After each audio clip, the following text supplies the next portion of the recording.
अस्सलाम वालेकुम एवरीवन, कैसे हैं आप सब। उम्मीद है सब खैरियत से होंगे। आज की भरपूर फरमाइश पे आज मैं लाई हूँ आपके लिए मकई की रोटी। मकई की रोटी बनाने के लिए हमें चाहिए मकई का आटा। किसी भी खुले बर्तन में आप मकई का आटा डालें और नीम गर्म पानी से उसको गूंदना शुरू कर दें। थोड़ा थोड़ा पानी डाल के आप इसको मुसलसल गूंदते रहें। काफ़ी लोगों की कंप्लेन होती है कि उनकी रोटी अक्सर टूट जाती है, लेकिन उसके लिए आपको मैं एक ज़बरदस्त टिप देती हूँ। इसको गूंदते वक्त आप 1 टेबल स्पून देसी घी या कोई भी घी आप इस्तेमाल कर सकते हैं। मैंने यहाँ देसी घी इस्तेमाल किया है और 1 कप दूध का मैंने ले लिया नीम गर्म। इसको डाल के आप मैंने आहिस्ता इसको मसलती रही है, अच्छी तरह से गूंदना है।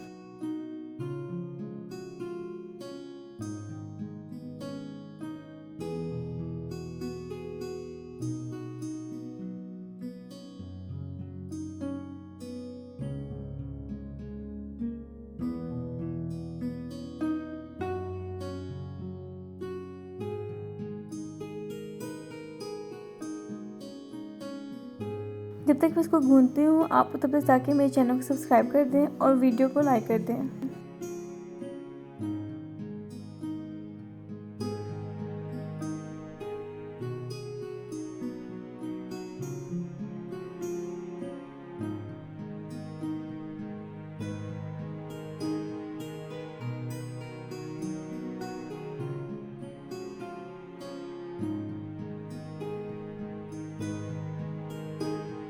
आपने इसको 5 से 8 मिनट तक मुसलसल भूनना है।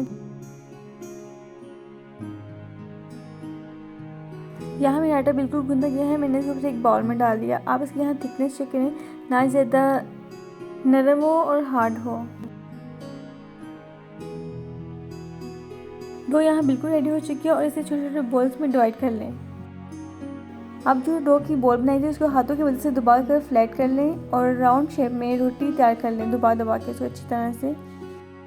आप रोटी को किसी भी साफ़ कपड़े के ऊपर रख लें, उसको अच्छी तरह से प्रेस करें ताकि नीचे रोटी चिपके ना किसी चीज़ से। आप कोई भी प्लास्टिक जिपलॉक बैग भी ले सकते हैं, लेकिन यहाँ मैंने कोई साफ़ सुथरा कपड़ा ले लिया था। मैंने उस पर रख के इसको आहिस्ता आहिस्ता प्रेस करती रही ताकि वो बिल्कुल फ्लैट हो जाए, ना ज़्यादा मोटी हो और ना बिल्कुल बरीक हो जाए, क्योंकि वो बाद में टूट जाएगी।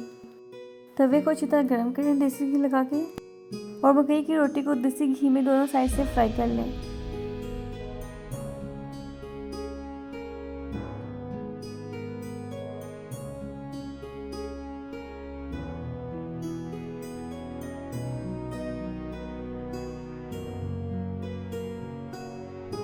मैंने इसकी एक साइड यहाँ देसी लगाया और दूसरी साइड ऑलमोस्ट डन हो चुकी थी, तो मैंने इसकी साइड चेंज की। माशाल्लाह देखें हम कितना प्यारा कलर आया है। आप इस रेसिपी को लाजमी ट्राई करें और मुझे बताएं कि कैसी लगी आपको कमेंट्स में।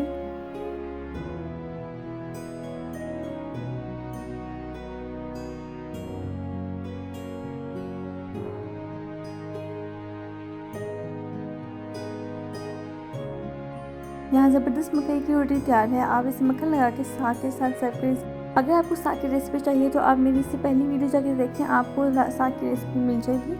मैं उसका लिंक डिस्क्रिप्शन बॉक्स में दे दूँगी। बहुत ही आसान रेसिपी है। अगर आपको ये वीडियो पसंद आई है तो मेरे चैनल को सब्सक्राइब कर दें और वीडियो को लाइक कर दें।